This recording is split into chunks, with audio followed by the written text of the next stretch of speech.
Hey guys, I told y'all earlier in one of the videos that we were going to be having some motorhome projects coming up, and I was just going to share a little tidbit of what one of those projects are with you right quick. So let's walk over here and I'll show it to you.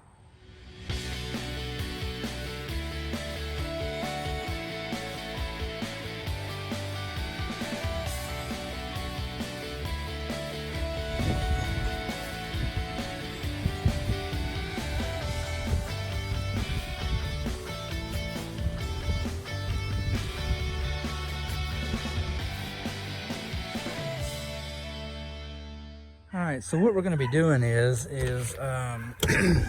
here is our battery compartment. We run 3 8D batteries. This one right here is for the chassis, like for your starter and your engine ECMs and such forth like that.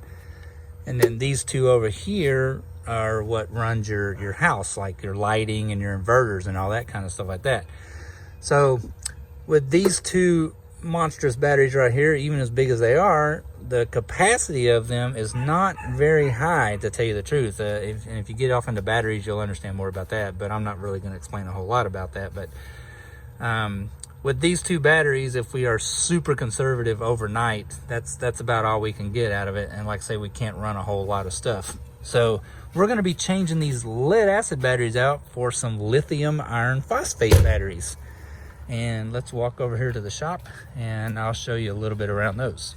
Okay, so what we've done is we have ordered some raw 3.65 volt lithium iron phosphate cells. And this is what they look like right here. This is a single cell. It's 3.65 volts nominal, but it is a 300 amp hour cell.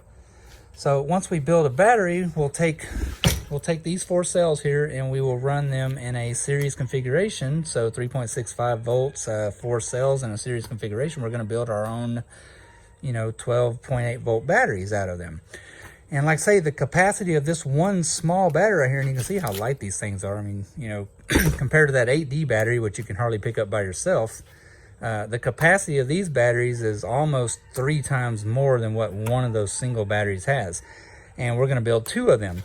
And so this is what it's going to look like kind of when we get it all done. We found these containers here, and this will be our main negative and positive. And so what it looks like inside is, here's your 4 cells.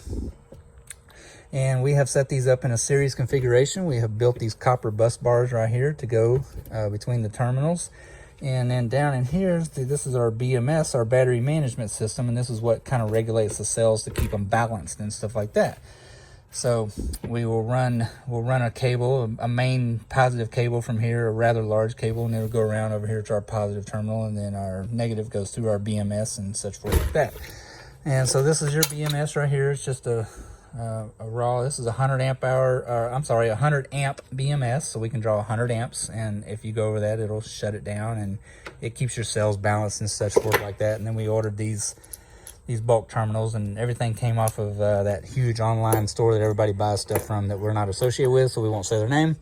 And but once we get these done, we'll have 2 300 amp hour cells here, and then when we hook those in parallel, of course your voltage will stay the same at 12.8, but your amperage will double. So we will have a 600 amp hour battery, and these 2 batteries alone will replace those 2 gargantuan huge batteries in the motorhome. And as we get more into depth in this, we'll show you guys some more. But this is just a little sneak tidbit at some stuff that was coming up on the motorhome. So we'll catch you later.